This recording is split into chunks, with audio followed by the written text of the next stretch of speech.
अस्सलामुअलैकुम नाज़रीन, Mehran TV news में आवाया सारा सुमरो आईने बुलेटिन में असां सां गॾु साथ ॾींदो मुबशर सोलंकी। सभ खां पहिरीं हिकु नज़र हेडलाइन ते।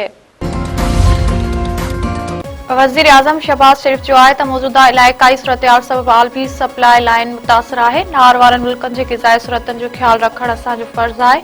नार वारनि मुल्कनि खे घुर्बल खाधे पीते वारनि शयुनि जी फ़राहमी ऐं ग़िज़ाई तहफ़्फ़ुज़ जे हवाले सां समूरा लाॻापियल खाता नार वारनि मुल्कनि सां राब्ते में आहिनि। वज़ीर आज़म शहबाज शरीफ जी सदारत हेठि नार वारनि मुल्कनि खे खाधे पीते वारनि शयुनि जी फ़राहमी पाकिस्तान जे बंदरगाह ऐं मेरी टाइम ऑपरेशन्स जे हवाले सां जाइज़ा इजलास। वज़ीर आज़म तरफ़ां नार वारनि मुल्कनि खे खाधे पीते वारनि शयुनि जी फ़राहमी जे हवाले सां हिकमत अमली ऐं इन वक़्त ताईं थियल अॻभराई ते इत्मिनान जो इज़हार। वज़ीर आज़म शहबाज शरीफ जो आहे त मुल्की ग़िज़ाई ज़रूरतनि खे मुतासिर करण बग़ैर वॾी मिक़दार में मौजूदु खाधे पीते वारनि शयूं नार वारनि मुल्कनि में बरामद करण लाइ तेज़ी सां कमु कयो वञे।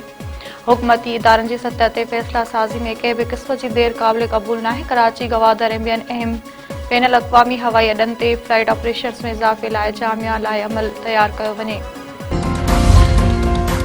वज़ीर आज़म शहबाज शरीफ सां पीपी चेयरमैन बिलावल भुट्टो ज़रदारी जी मुलाक़ात। सिंध जो वॾो वज़ीर मुराद अली शाह, वज़ीर आला बलूचिस्तान सरफराज़ बुगटी ऐं वफ़ाक़ी वज़ीर बि शरीक।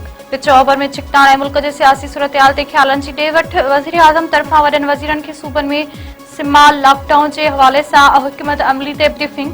शहबाज शरीफ बिलावल भुट्टो ज़रदारी खे अमरीका ईरान जंग में किरदार जे हवाले सां इत्माद में वरितो। वज़ीर आज़म शहबाज शरीफ ऐं सऊदी वली अहद मोहम्मद सलमान विच में टेलीफोनिक राब्तो। सऊदी ख़बरूं एजेंसी मूजिबि ॿिन्ही अॻवाननि खिते में हलंदड़ चिकटाण ऐं ताज़े सूरतहाल ते ख़्यालनि जी ॾे वठि कई। इलाइक़ाई आलमी अमन ऐं इस्तिकाम लाइ सिफ़ारती कोशिशूं जारी रखण ते इत्तिफ़ाक़ कयो। वज़ीर आज़म शहबाज शरीफ पारां सऊदी जे मुकमल हिमायत जे अज़म जो इज़हार।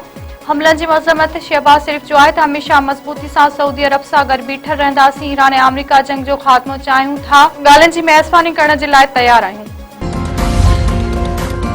अमरीकी सदर पारां ईरान में रजीम चेंज जो हदफ़ हासिल करण जी दावा। डोनाल्ड ट्रंप चयो आहे त ईरानी क़यादत ख़तम करे छॾी, हाणे नई क़यादत आहे, असां उन खे रजीम चेंज चई सघूं था।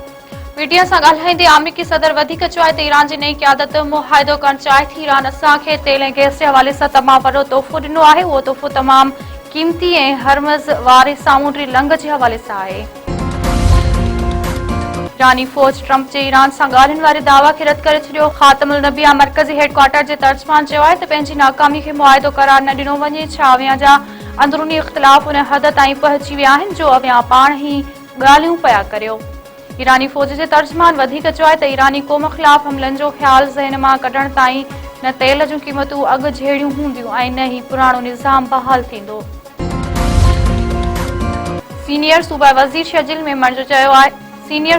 शर्जील मेमन चयो आहे त वफ़ाक़ी हुकूमत लॉकडाउन जो फ़ैसिलो कयो, उन ते अमल कयो वेंदो। वफ़ाक़ी हुकूमत जे फ़ैसिलनि जी हर सतह ते हिमायत जारी रखंदासीं। तेल जे बहिरान खां बचण लाइ ज़रूरी क़दम खंया पिया वञनि। सूबाई वज़ीर शर्जील मेमन पंहिंजे बयान में चयो आहे त मौजूदा सूरतहाल खे नज़र में रखंदे सिंध काबीना 8 महीननि जी पघार न वठण जो फ़ैसिलो कयो आहे।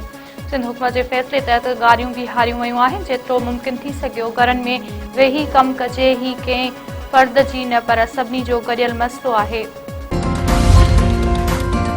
मशाइख़ जो नगर बारकरवासी पौरतनि जी झूपड़ियुनि खे बाहि। 3 ॿारड़ियूं सड़ी फौत। ॻोठ थरछी में लाभारे ते आयल पौरतनि जे जुगनि में ओचितो बाहि भड़की थी। 100 ॿारड़ियूं 4 वरियनि जी कंवल ऐं 5 सालनि जी प्रिया दास सड़ी फौत। सड़ी ज़ख़्मी थियल कविता नवाबशाह में दम ॾिनो। वाक़े बाद गर्भातनि में कोहराम बरपा। वारसनि जो चवणु आहे त हू लाभारे ते वियल हो, पोयां जुगनि खे बाहि लॻी वई। हैदराबाद में हथियारबंदनि जी फायरिंग में 1 ॼणो क़तल। वाधूवा रोड ते हथियारबंदनि फायरिंग करे हुसैनाबाद जे रहवासी अरबाज़ राजपूत खे क़तल करे छॾियो। क़तल जी वारदात पर जवाबदार आसानी सां फरार थी विया। अस्पताल में ज़रूरी कार्रवाई बैदि मक़तूल जो मड़ वारसनि जे हवाले। का बि गिरफ़्तारी अमल में न आई। बख्शा पुरवे जो तुरिन में पुराणे कार ऐं तकरार तां फायरिंग। 4 औरतूं मरणिंग। ॻोठ विलायत डोमकी जी टोमकी दुरिन में जहिड़ो हिक ॿिए मथां हथियारनि जा मुंहं खोले छॾिया। फायरिंग में ॿिन्ही दुरिन जूं 4 औरतूं मिसमात नुसरत तनूली कलसूम ऐं मिसमात खानज़ादी सख़्त ज़ख़्मी। 2 औरतुनि जी हालत नाज़ुक। वाक़े बाद दुरिन में छिकटाण तयाज़। हिक दुर जे माण्हुनि जो इंडस हाईवे ते एहतजाज। जवाबदारनि जी गिरफ़्तारी जो मुतालबो। पुलिस जो चवणु आहे त वाक़ियो पुराणे तकरार सबबि पेश आयो आहे। वधीक जांच कई पई वञे। गोठ की वेझो नींगर उरड़ी विगी फौत केतिरा ई बाड़ा मर्ज़ में मुब्तला। गोठ बादल मक्सी में 5 मरियन जो उमेर मक्सी वबा सां जहिड़ी देर फौत थी वियो। वारसनि में कोराम ॻोठाणनि जो चवणु आहे त ॻोठ इलाइक़े जा केतिरा ई ॿार उरड़ी जे मर्ज़ में मुब्तला आहिनि, पर सिहत खाते तहरीक नाहे वरितो। डॉक्टरनि जूं टीमूं मोकिले मासूम हयातियूं बचायूं वञनि।